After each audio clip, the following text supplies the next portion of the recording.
Democrats of the President of Democrats of the Desert. And I want to welcome you to our September meeting. We had hoped to do this in person, but about 2 or 3 weeks ago, we convened and discussed the risks of doing so versus the advantages, and we decided to err on the side of caution and stay in our remote meetings until it's pretty clear that there's really no danger of in-person meetings. It's unfortunate, but that's the reality we are in. So thank you all for coming to this Zoom meeting. Our program is going to consist of, I'll just talk for a few minutes. So will my bird, as you hear. Then I'm going to turn it over to Ellie Kay to also talk for a few minutes about Region 19 and our Coachella Valley and environs. And then our special guest speaker, Christy Holstege, is here. She's the current mayor of Palm Springs and a candidate for the state assembly. So it's going to be a great meeting. So let me start out by just saying a few words. What I said a few minutes ago, I think we should all congratulate ourselves for the victory in the recall. The Republicans have shown that because they cannot win an election by the numbers, they like to use this device of a recall to try to unseat duly elected Democrats. They do it for a couple of reasons. One is they can't win in a straight on election. And secondly, the way the recall mechanism is set up, they can elect a Republican with an extremely small percentage of the total vote. That's something that the legislature, in my opinion, and I think the Democratic Party's opinion, needs to adjust and fix. It needs to be adjusted and fixed. So, but I think that the result of the election was a definite statement. It wasn't close. And I hope it sent a message to the Republicans that they're really just wasting everybody's time and the state's money by trying this kind of tactic over and over again. So that's my speech about the recall. Ellie, I think I'm going to turn it over to her for her report here. And one of the questions I have, Ellie, is what have we learned this time, and why did we win this time and we lost with Gray Davis? So that's one question. So I'm going to mute myself and let Ellie talk. I thank you, and I thank you, Stephen, for inviting me to be with you folks. As a longtime member of Democrats of the Desert, I appreciate the opportunity to let you folks know what is going on as Region 19 Director. I'm going to back up and I'll come to the answer to your question very shortly, Stephen, but I just wanted to bring you all up to date of what's been going on. Number one, we did have the California Democratic Party did have an e-board meeting in August. And at that meeting, I was able to introduce a resolution from a wonderful activist who actually is in the Assembly District 75, but it was unanimously accepted, and it will be taken to the general meeting in March. And what it was a resolution to do something about the recalls. I don't know if you're aware, but there are 6 additional recalls going on right now in the state of California, including the district attorney in Los Angeles. They've already failed in that one. They've already announced they're going to file another one. And what's so frustrating is that it's too easy for the Republicans to start these recalls. And so the resolution is going to be brought up at the convention in March. And then we will be taking that over to the California legislature to say, you've got to do something. They're not even following the law of the recall, which, by the way, came about in 1911. And it stated that it had to be 3 things. It had to be someone had to be convicted of a felony or accused of a felony or malfeasance. Well, none of that applied, obviously, to this governor, who, by the way, they started the recall on him the day after the election. in 2018 when he went. So this is how ridiculous this whole thing has become. So I'll keep you up to date on that, because again, that's going to be brought up for the General Assembly convention in March. We think if we're live again, that convention will be in Los Angeles. But we're not sure yet based on what's happening with COVID and the Delta variant. We're not sure yet that won't be another virtual meeting. There will be another e-board meeting, however, and that will take place November 15th through the 21st. That will be virtual. They've already decided on that.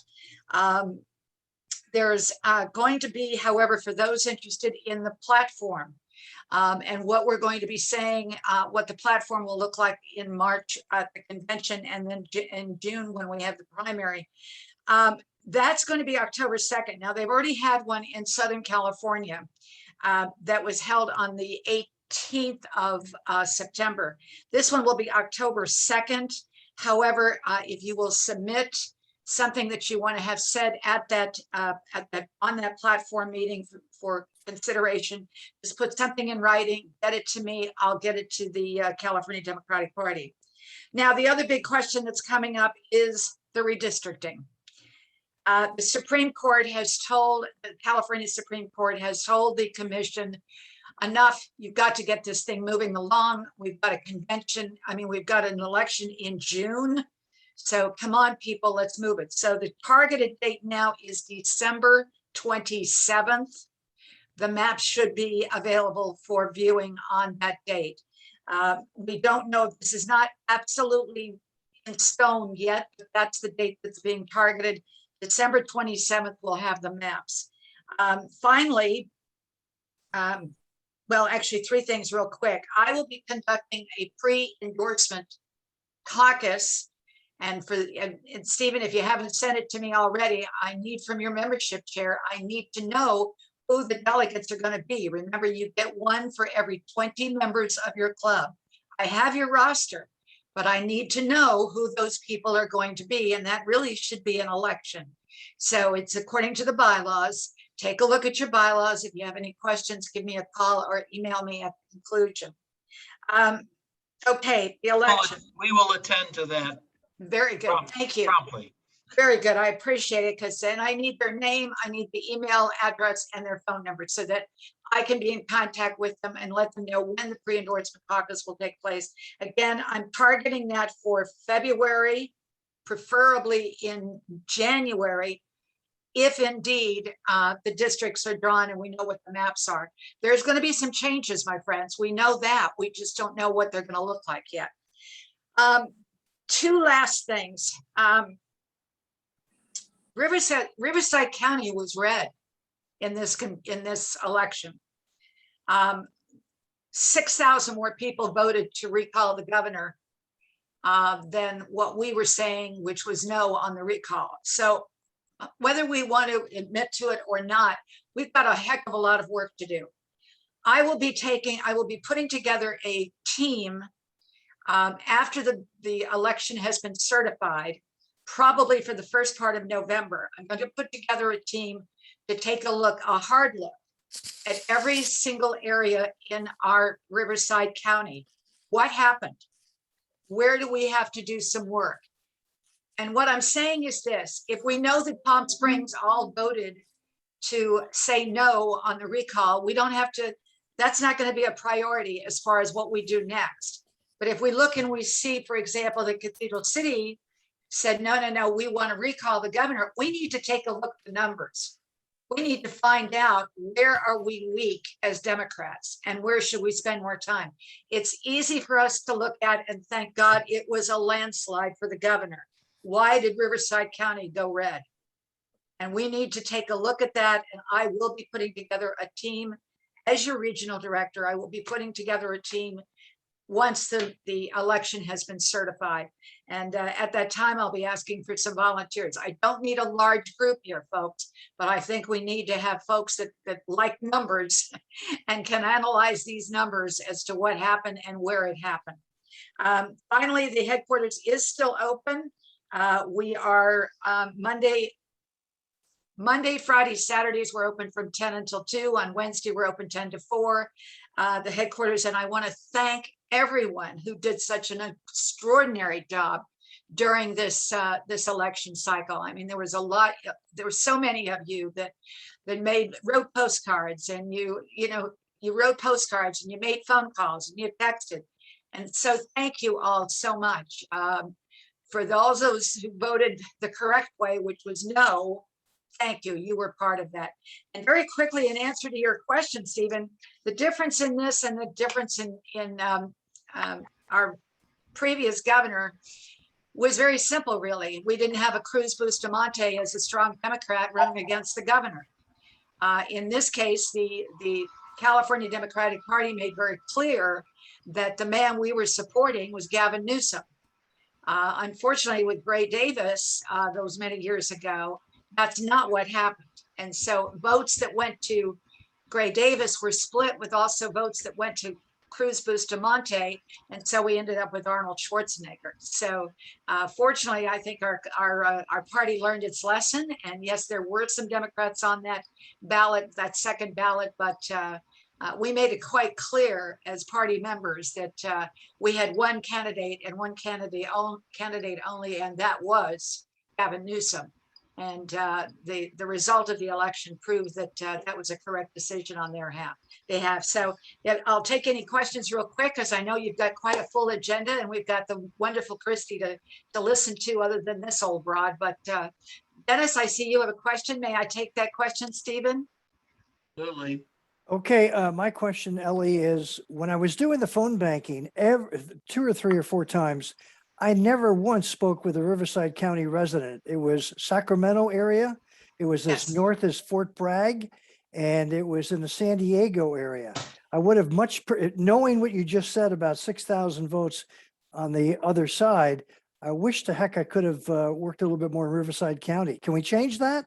Well, actually, Dennis, there were several groups that were making phone calls. You just happened to get a group that was going Northern California, but I can tell you for a fact, there were thousands of phone calls that were being made in Riverside County.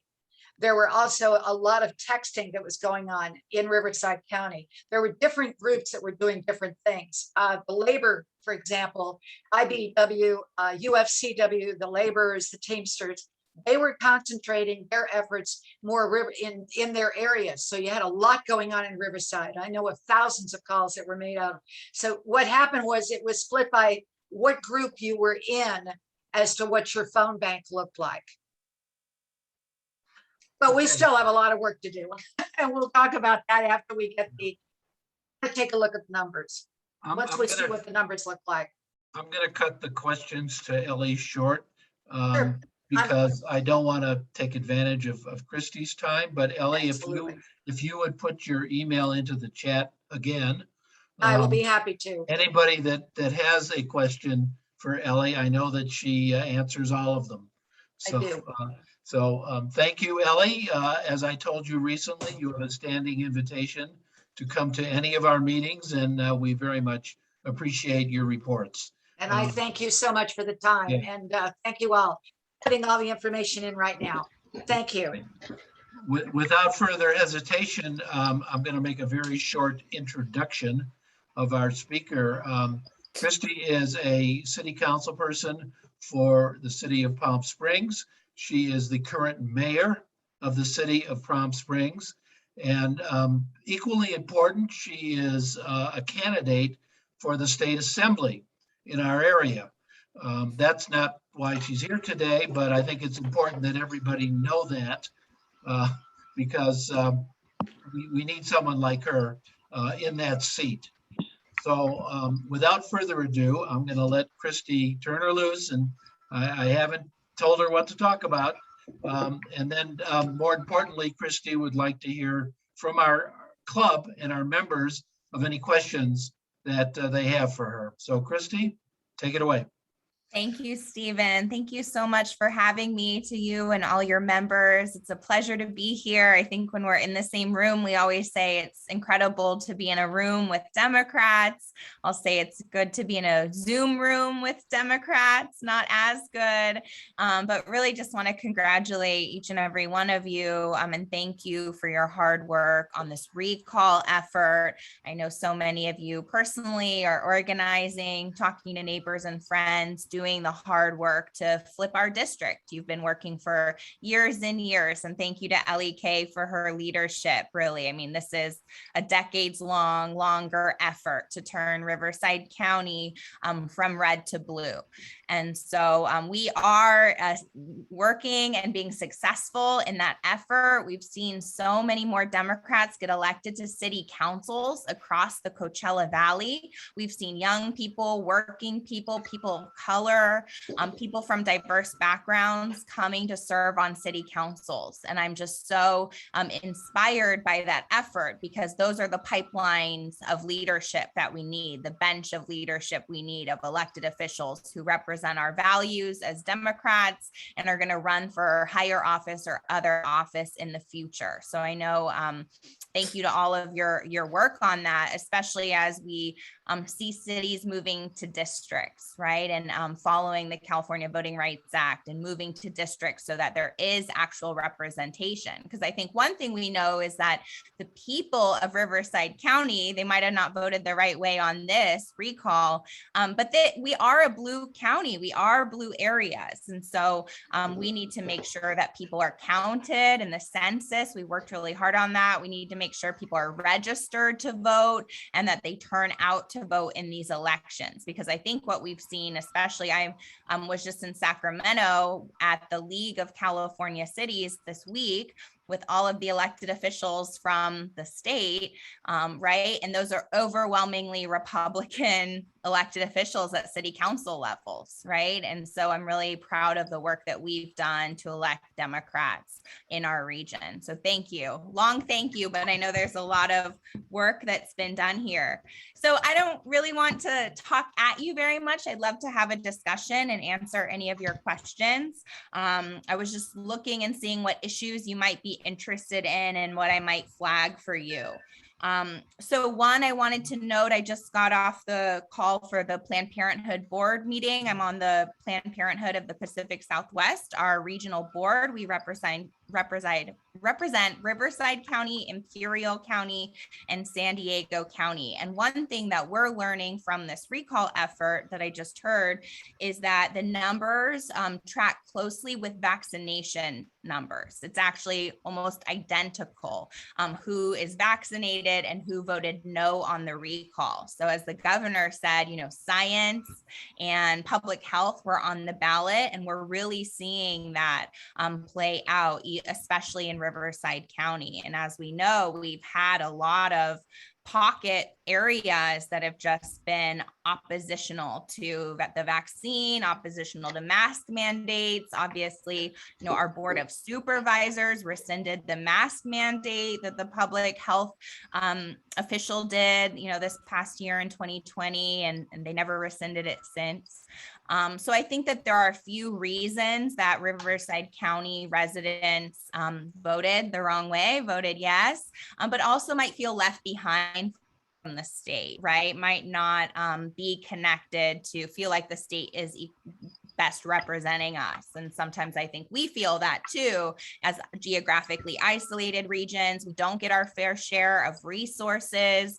Actually, the city of Riverside is one of the top largest, the 14 largest cities in the state of California. So they get tens and tens of millions of dollars more than the Coachella Valley, just because they're a big city for the state, especially for dollars for homelessness and affordable housing. Whereas we have more residents overall in the Coachella Valley, but we get a fraction of the state assistance or the state dollars to fund our issues around homelessness and affordable housing. So I do think that there are issues there that we can galvanize our region around, right? Fighting for our fair share of resources, making sure we're getting investments from the state fairly in our region. But we continue in Palm Springs and the Coachella Valley to lead the way on vaccination efforts, on mask efforts, on, enforcing public health. So I'm really proud. I asked the county to open the convention center for vaccinations and for testing site. And they were able to do that. We offered the convention center at no cost. So we volunteered to provide that over the last few months. And we've gotten over 42,000 shots in arms just in Palm Springs.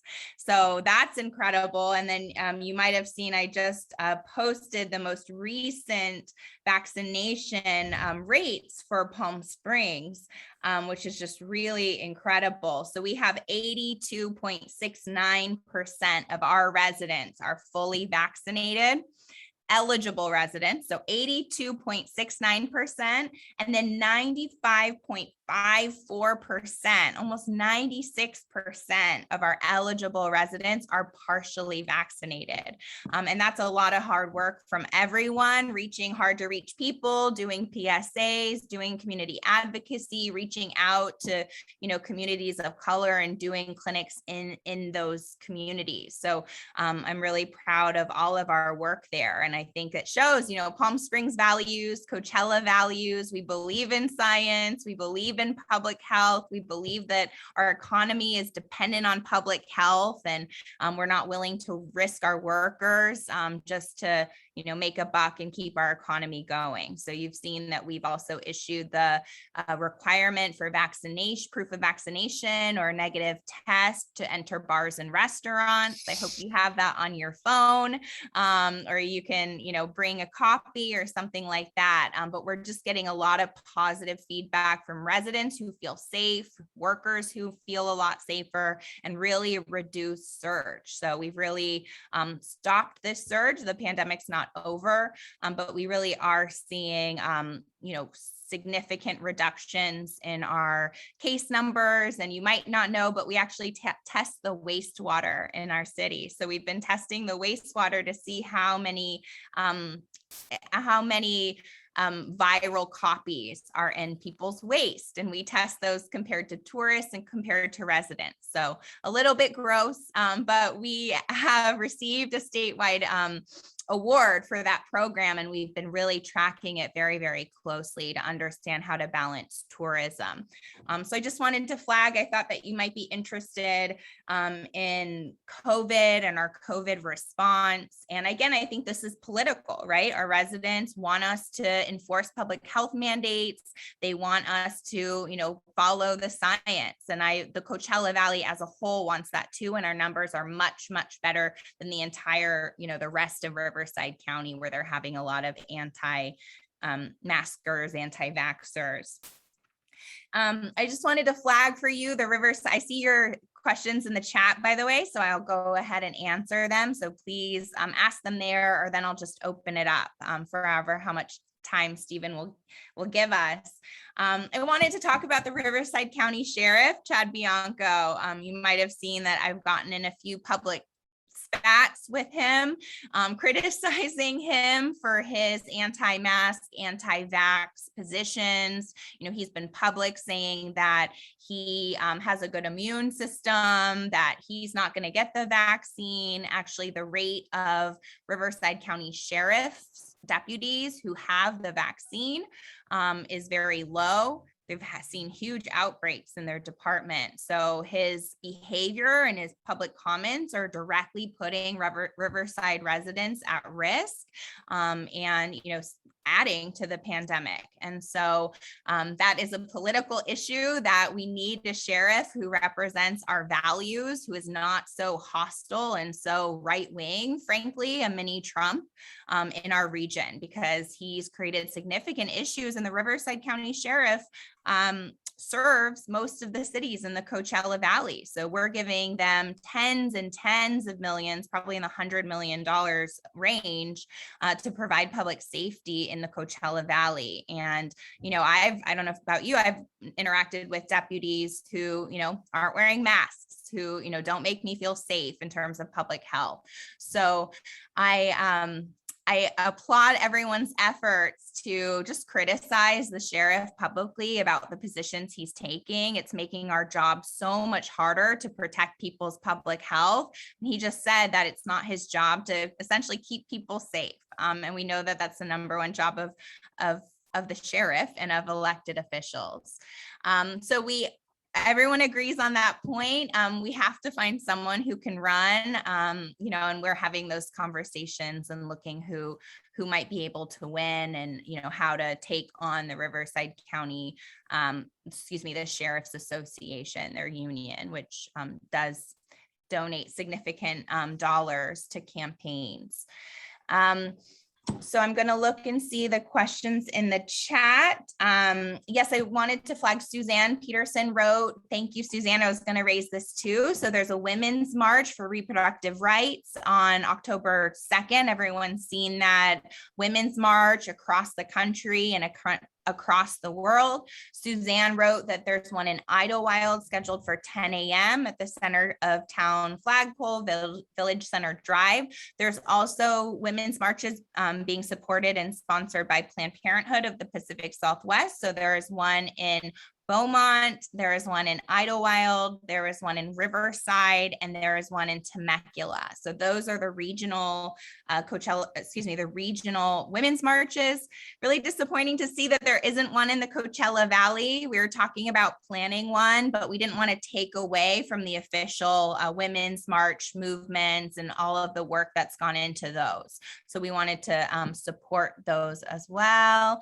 Megan said Wayman Furman would be a great to run against Chad Bianco. I agree. I've asked him to do that. And I'll just want to say a little bit about Planned Parenthood and about the Women's March for reproductive rights and abortion rights. We really are facing the overturn of Roe.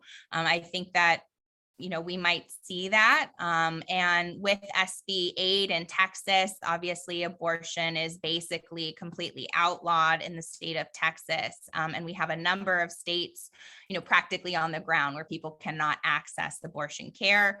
And then we have a number of anti-abortion states who are going to follow in Texas's lead. So we're expecting that Arizona has announced that they are planning on passing a similar law.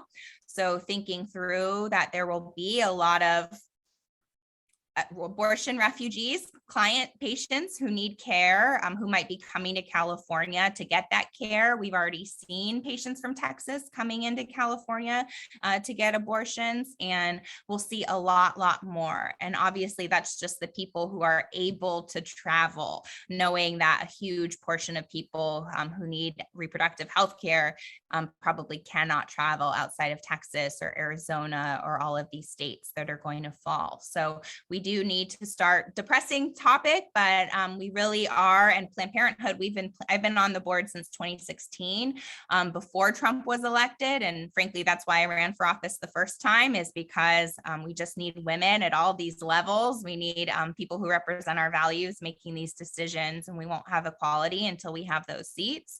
But we've been planning for how to take care of all of these patients who aren't going to access, basic health care for them and their families. And I think our Coachella Valley being so close to Arizona, we're going to see a lot of those people coming into our area. So please do attend the Women's March. Please do speak out. Please do everything you can to speak out about what will happen if Roe falls, because I think that we might see that happen, unfortunately, with the change of the Supreme Court. I'll talk just a little bit about Assembly District 42, if I can share with you some of the information about the assembly race. So AD 42, as it is now, our assembly district for much of the Coachella Valley, except for the people who are in Eddie Garcia's district, or 8056, AD 42 is a Democratic district. It's +2 to Democrats. And Biden won the district by 3 points.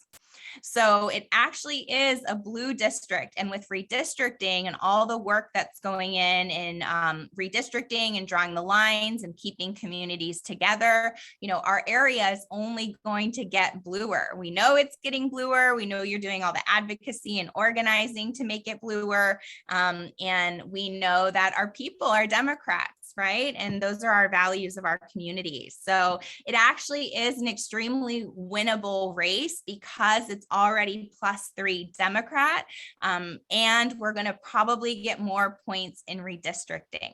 So just to flag that, I know sometimes people say it's a really hard district to win. And, we get kind of disillusioned because we've tried so many times. It's hard to keep up the fight in flipping these seats. But this is a flippable district and we're going to flip it.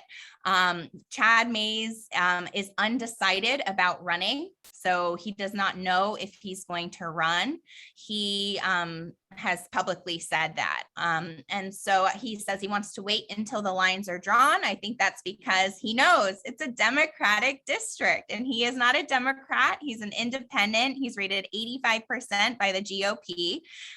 So he's rated, poorly by some of the organizations that we care about, Sierra Club, Planned Parenthood, ACLU, all of the kind of progressive Democratic organizations, right? And so he's rated 0% by Planned Parenthood.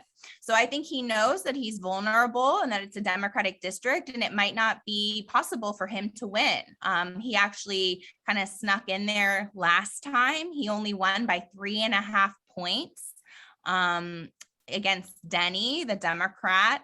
And that's, the registration of the district. So if we, support one Democrat who can win, who can bring together a strong coalition to win, who can do all of the work to reach out to voters and raise the money it costs to reach out to voters, we can flip it. And it's the best opportunity to flip it now, which is why I'm running, because otherwise I would be enjoying my 11-month-old. I'm not here to do anything but flip this district for us. And, Chad's being attacked on both sides. So you'll see that last time they actually sent a mailer out comparing him to Bernie, him and Bernie on a mailer. And then there's another mailer with him and Trump. So, not having a party, not having the infrastructure of a party like we have with Assembly Democrats being able to come in and flip the seat really leaves him vulnerable. So people are asking questions. I want to answer them and make sure that we stay on topic. Well, let me interrupt here. One of the questions that I know a lot of people want to hear about, Patrick has repeated it again in the chat, is the care for the homeless and what happened to the well. And does the city have plans to construct or replace the 24-hour service that the well was providing? Sure. So happy to talk about it. So we are extremely committed to alleviating or hopefully one day eliminating homelessness in the city of Palm Springs. And so we've been working, that we got funding. So we got $10 million to address homelessness. Actually, it's for permanent supportive housing, primarily is the state's requirements for that funding. So we've already allocated $6 million of that 10. We've already allocated $6 million to permanent supportive housing. So we've gotten hundreds of more units that are coming forward that are for formerly homeless people and their families. So hundreds of units that would not have been built, but for these dollars that we've allocated to those programs. That's from $4 million of the 10 million and then 2 million from our housing fund. So we're really committed because what we learn time and time again, and I've been I'm currently chair of our regional homelessness committee, and I've worked on these issues before being on council and now for 4 years. The problem is that we have shelters, not in Palm Springs, but in the Coachella Valley, we have shelters, we have transitional housing, but there's not enough permanent homes for people to leave homelessness. And so what happens is people go into the shelter, they might go into transitional housing, there's no homes for them. And then they might go back on the streets, and it's a cycle. And so I know it's hard not seeing us invest in building a shelter right away or something like that. But all of the experts that we've worked with, and homeless people themselves too, who we've talked to, right? We need places for people to go. Homes are the solution to homelessness. So we're investing in homes on the back end. On the front end, we did allocate $3 million to the county's project for the Ivy Palm. They were going to do a motel conversion. Unfortunately, that fell through on the county's end. They couldn't get the bankruptcy court to sell it to them.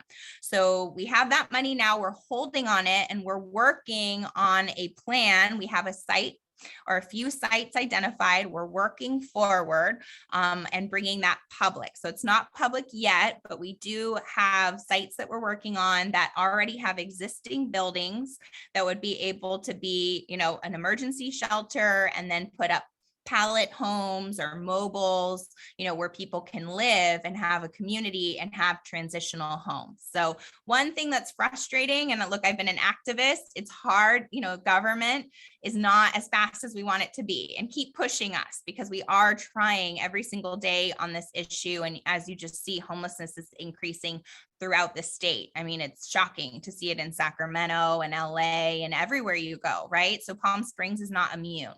For the well in the desert, I think there's a few things that happen there. But one, the well in the desert failed to attend the hearing where we are supposed to consider evidence about their conditional use permit. So they did not attend that, and legally we can only consider the evidence that we hear in that hearing. But I'll say, I think the well in the desert, though providing really important humanitarian crisis services, was not providing the services on site to get people into housing. So they weren't providing housing assistance. They actually weren't letting our housing workers go on site to help those clients. And so what exists now in the city of Palm Springs is we actually have, so the well was never 24-hour. Now we do have a 24/7 shelter at the United Methodist Church. They've already helped 160 people who were homeless go to the shelter, and most of those, a large majority, are going into housing. So that's really incredible. The county runs that. They're extending it into October, and we as a city are going to fight to make sure that they maintain a shelter in the city of Palm Springs, so people do have a place to sleep and do have a place for people to go.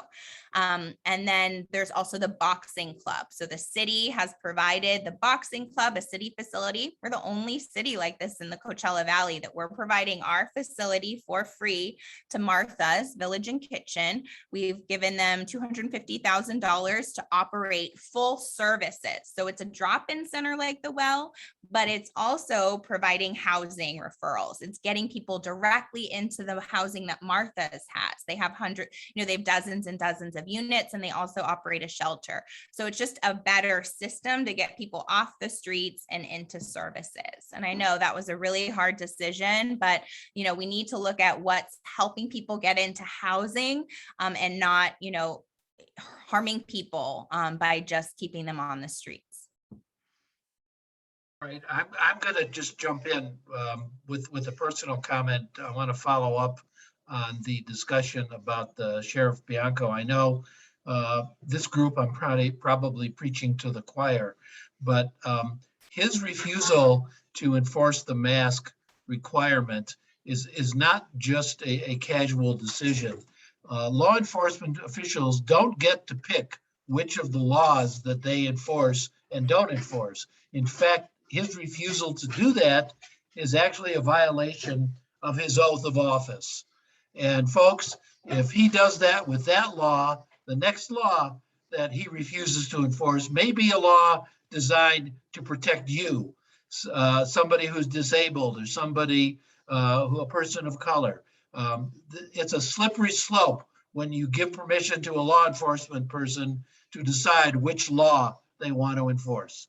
So that's my little speech. If anybody has a question for Christy, unmute yourself and raise your hand, and I'll call on you. So there's no reason to type it when everybody here, I think, can speak, unless you want to type. Does anybody else have a question? Do I see anybody? I can't see everybody.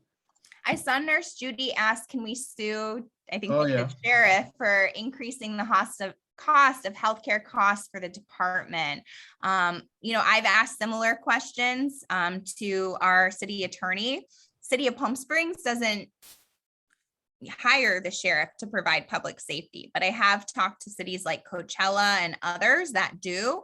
Is that a breach of contract if they're not, he's not enforcing the law in their city as they want? So I think those cities have a better ability to pressure the sheriff's department and pressure the board of supervisors, right, about how they're funding. Because let's be real, the Riverside County Board of Supervisors, the county has a $6.9 billion budget. And they get our taxpayer dollars to address homelessness and housing and mental health and social services. And so they haven't done enough. And so we cities have had to step up, and it's our job too, but we don't get, we don't have a $6.9 billion budget to address social services and mental health and homelessness. We have a $200 million budget, and half of that goes to public safety. So you can imagine how much of the Riverside County Board of Supervisors budget and the sheriff, the county budget, our taxpayer dollars, go to public safety and go to the sheriff. And he's fought oversight. Our supervisor, Manny Perez, tried to provide some oversight, and he fought that and said, I don't work for you. So I am supportive of any legal actions that any of our communities want to take. Well, I think the law, the way I understand the law, is you cannot sue a public official or law enforcement for what is known as a discretionary act of judgment, even though very often they should be. But in this case, this is not a discretionary act. I'm just going to fall back to my last comment. This is not a breach of contract. This is a breach of his oath, a breach of a constitutional duty that he has. And it would seem to me that the cities who engage the services of the sheriff do have standing, what's called standing, to bring that kind of action, if you can persuade their city councils to do that. So, all right, that's one question. I have another question. This has to do with if you would get elected to the assembly. One of the big hot issues right now, both in the courts and politically, is whether or not cities can be compelled to go to district elections as opposed to at-large elections. There's a number of cities in the Coachella Valley which have vigorously resisted district elections to keep their incumbents deeply entrenched. I'm very familiar with the Rancho Mirage situation personally. So if you get elected, would you be willing to promote a state law requiring cities of a certain size and criteria to have district elections, which is more democratic and representative? Yes, absolutely. So strongly support district elections, strongly support, what's been happening under the California Voting Rights Act. But I do think that it leaves, that option or the discretion to the city councils who have their own incentives to keep things as the status quo, to keep things as they are. So yes, I've been really supportive of everyone's work in Palm Desert to get the first, Karina Quintanilla is the first Latina elected to that city council. Unfortunately, they only got one. I think that was a mistake that city council made, not to go to districts, because the California Voting Rights Act, the way we read it, is very clear. You're required to go to districts if there's racially polarized voting. Palm Springs led the way, and we published that we had racially polarized voting. So we just came out and put it online and said, for anyone who thinks that this isn't an issue, it's an issue in Palm Springs. Here's the data. We're required to go to districts. And so really we've seen a huge change in the representation. And frankly, there are, more Democrats in a lot of these cities, but the city councils don't reflect that. And that's because there are at-large positions that are too difficult, or that have racially polarized voting. So yes. Just for the information of our members, this particular issue may get resolved favorably in the near future, because there is a court case right now in the California Supreme Court. The name of that case is Pico Neighborhood Association against the City of Santa Monica. And that, in that case, we should hear in the next month or two, the Supreme Court's going to decide whether cities of a certain size can be compelled by law under the California Voting Rights Act to go to districts. So if that happens, the landscape on this issue is really going to change. Okay, anyone else have any questions they would like to ask Christy? She's a great person and she's here, so don't. Question. I have a question. Let's take advantage of the opportunity. Ellie has her hand up too. And so does Patrick. Patrick has his hand up and so do I. All right, well, let's do Ellie, Patrick, and Dory. Is that all right?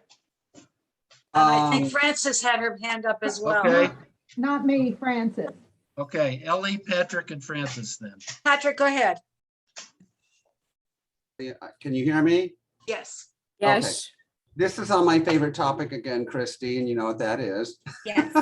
On the homeless situation, I put it in the chat. But I think the issue is concerning for a lot of people is that when one city decides to help the homeless out or the situation in that area and other cities nearby are not doing anything, are pulling their fair share of helping out the people who become homeless in their cities, the homeless migrate to Palm Springs because there's no services elsewhere. And I was just wondering, like for instance, when they go to the 24-hour housing at the Methodist Church, is there a questionnaire asking where they became homeless and why they became homeless, and to see a history of whether they became homeless here in Palm Springs or elsewhere and came here for the services? Yeah, thank you, Patrick. Thank you for always advocating for our homeless neighbors and residents. Really appreciate your leadership. So yes, that's one thing that's really important to note. And, I wrote in the chat that the benefit of using Martha's, which is the big service provider, is that they're collecting the data and they're connected to the HMIS system, the housing management and information system with the county that gets people on a list for housing. And so one question on that questionnaire is, what was your last city that you lived in, or your last known address? So that varies for homeless people, right? People kind of go back and forth between different communities. But we do look at the zip code or the city that people came from. That is an issue. I think Indio has had that issue for a long time because they're the only cities that provide emergency shelters. And then they have encampments around those shelters, right? They see a huge influx because look, people from Palm Springs go to Indio for services. And so that's why we've been really committed for the West Valley to provide services here too. So it's not just a burden on the East Valley. But that isn't to say that, yeah, we want all the cities to provide services in their own communities. One thing that's been happening is that Coachella Valley has 63% of the shelter beds for the whole county. So we've really seen that people from Riverside, Banning, Beaumont, throughout the county, even further, are coming to Indio, coming to the Coachella Valley because there aren't shelters there. So one thing that we've really been working on as a region is getting those cities to also provide services, right? Because if you're homeless, you can't go all the way to Indio. You can't go, very far. You don't have transportation. It's a huge issue. So we are trying, that's also a thing. Like, do we want to put all the services in cities that already have services? Should we put them in other places so that, it's equally distributed and people can access it in their own communities? So that's some of the work that we've been doing too, to make sure those other cities are doing it.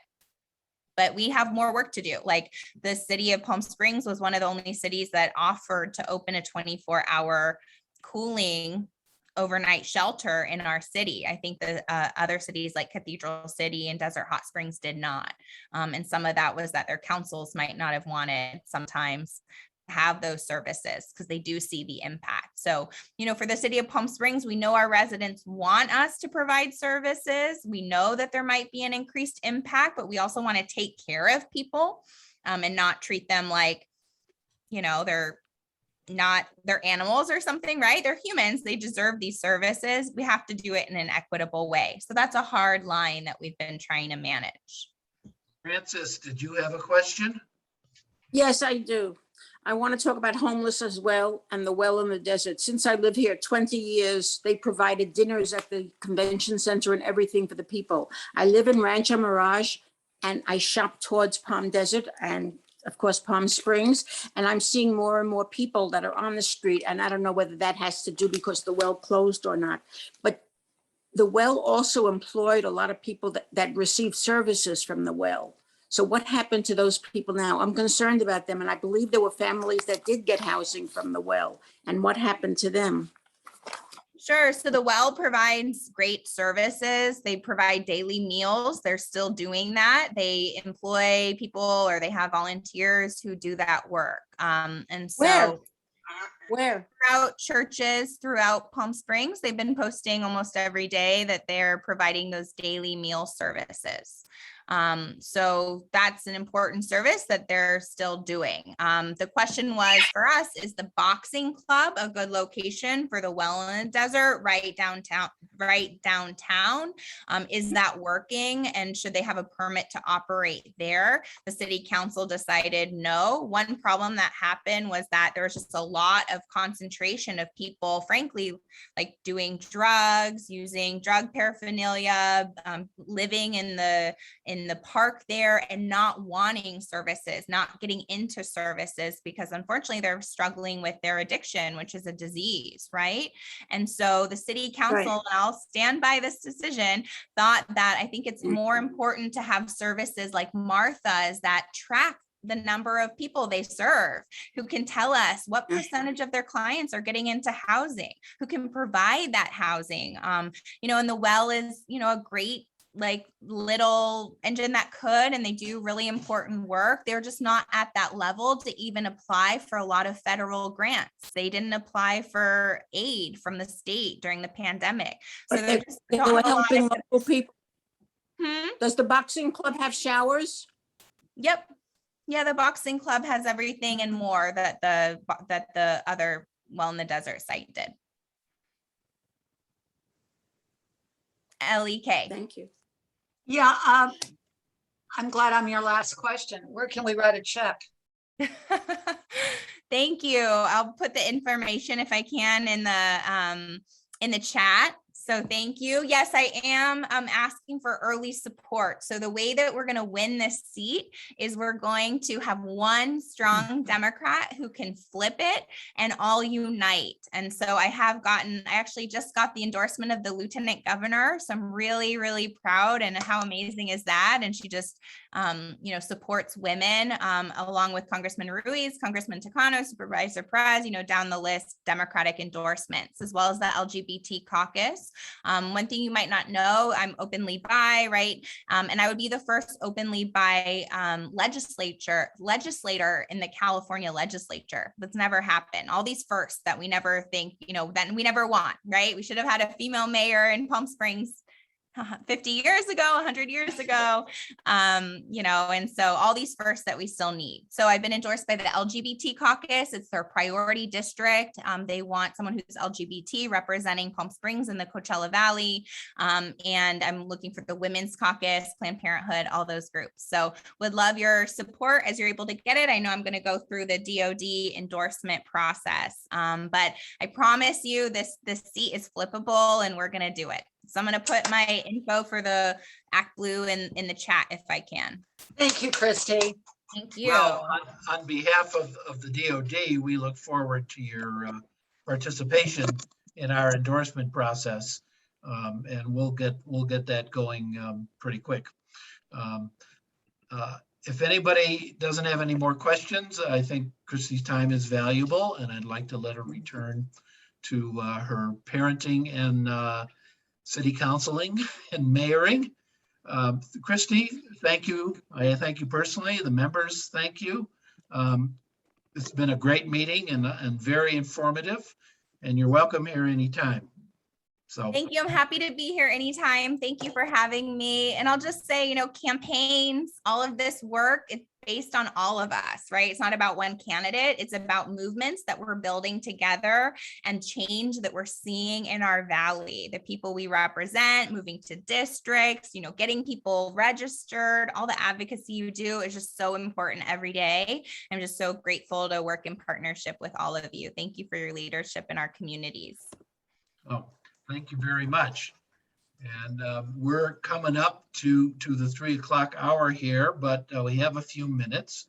If anybody would like to report or ask any questions or initiate a short discussion, I'm great advocate of open discussion of things. Does anybody have anything they want to say or conclude with? I'm looking here. I'll see. Stephen, it's Dory. Yes, Hi. I recognize the voice. Thank you. I think just so those on the call who are concerned about Sheriff Bianco know that DOD is working with others under the leadership of Michael Finland to try to find someone to run against him, a progressive to run against him. So I'm not sure everyone on the call is aware of that effort. Michael's on the call. Michael, did you? Yeah, it's been kind of under the radar, and I guess we are now starting to think about coming out from under the radar Yeah. a little bit Well, now that the recall is behind us. So I'm glad to give Michael a few minutes to talk about what the committee has been doing. And can I just add, I don't know if Michael's still there, but can I just add that I used to not pay attention to sheriff's races. And a few years ago, Bianco's predecessor, after Sandy Hook, said he would not enforce an assault weapons ban or stricter gun sale law. So here he was about when mass murders were happening and continue to happen. So I became more aware of the sheriff and how important that is. And so I'm encouraging people to talk to your friends and neighbors about this. It's very, very important. Each city pays the sheriff's department, the cities that use them, almost $300 an hour for a sheriff. $300 an hour for a sheriff. So I don't know if Michael's still there. I'll be quiet. Thank you. Michael's still there unless he's got a robot that nods, because I see him sitting there. Michael, unmute yourself and maybe share with us what's going on with the committee that you're heading. Thank you. Thank you. I didn't want to cut anyone off. Just to let everyone know, the earlier part of this calendar year, the DOD put together a subcommittee to look into reaching out and finding potential candidates to run for the sheriff's position for the next election cycle. We started the early part of 2021. We have a diverse mix of minds who are part of this committee. They bring a lot to the table, a lot of insights, and it's been my pleasure to work with them. We just have been meeting since the early part of 2021. We took a little bit of a break over the summer months because we wanted to redirect our energies toward the recall process. And we've had a resumption now this month for that committee. And we're looking to find ideal candidate or ideal candidates to come forward. We've been doing our research on potential names, potential individuals who may be good contenders for that position. And we will be having a panel discussion on this matter, probably into the latter part of October. It's going to be October 23rd for our next general membership meeting. And we will have, again, a diverse, eclectic group of speakers who'll be a part of that panel. And they'll be looking at this whole process from different vantage points to see what is entailed. We'll put forth a prototype of ideal attributes that we're looking for in a sheriff to take over that position. We'll be discussing different measures and just touch upon some strategy ideas of where we'd like to go with that process. So I hope that those who are here today will be able to join us next month for that panel discussion. And as I said, we'll be looking at this from different vantage points. We want to, of course, touch upon different areas where we feel there's been deficits with the current sheriff. We want to look for the ideal prototype of what someone would bring to the table, job experience wise, educational experience wise. And there's a lot of interactions with different types of groups that that person would have to be able to reach out to and appeal to them to garner full-fledged support in going forward with the process. So we're very excited about this, and we've had regular meetings. We set a foundation for it. When we began early this year, we put together a strategic plan of where we're looking to go. Of course, with a strategic plan, you can have a timetable. And we've kind of kept things under wraps to get our bearings and get our foundation established, which we've done. And now in going forward from this point, going into October, next big project is going to be the panel discussion, but please do, if you have a chance, to join us next month, and through emails, we'll keep you informed as to what's happening and what's going on. But we all came together. We had a show of solidarity with regards to the situation that Governor Newsom was facing. And although we covered it this afternoon, worries and concerns as far as Riverside County, we got the numbers, we got what we needed statewide. And as we look forward to next election cycle for sheriff, we just need to bring everyone together again and work very assiduously on tackling that project. So I will turn the floor back to the president, but that's where we're at. It's a good group, and please, I would love for folks to, if they express interest, to become a part of the process of what we're looking to accomplish in that endeavor. Thank you, Michael. I would just underscore what Michael said. That panel is going to be really good. I can tell you who we tentatively have on it. We have, obviously, Michael is going to be a member. The chair of our county Democratic Party, Tisa Rodriguez, has agreed to be on that. Ellie Kay, Region 19 Director. Are you still here, Ellie? I can't I'm see. still here. Yes, she will be on it. And Joy Silver, another very active Democratic leader, will be on it, and it will be moderated, and it's going to be a hell of a talk. I urge everybody, if you're thinking about coming to a meeting, that's one to come to. And I also want to close, we're 5 minutes over, but on the same subject of replacing Bianco, this is a network question. I'm going to ask everybody that can hear me right now to sit down when we're done, go through your Rolodex, go through your phone contacts, and think of anybody who has ever had law enforcement experience who might be a possible candidate. And it's not just city policemen, sheriffs, or people in uniform, law enforcement. The definition of law enforcement is much broader for the purpose of a sheriff's candidate than somebody just uniformed officer. It can be, as I pointed out when we last met in this committee, it can be somebody in a federal agency. If you've ever worked for the FBI, the DEA, the California Department of Corrections, the Federal Department of Corrections.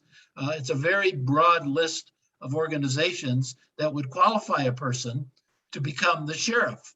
And with credentials like the FBI, it seems to me a Democratic person with FBI credentials, it's hypothetical at this point, would make a very powerful opponent to a guy like Chad Bianco. So I'm going to ask everybody to search your own contacts. And if you can think of anybody that might even be remotely a potential candidate, contact Michael or me and tell us who it is, and we'll take it from there.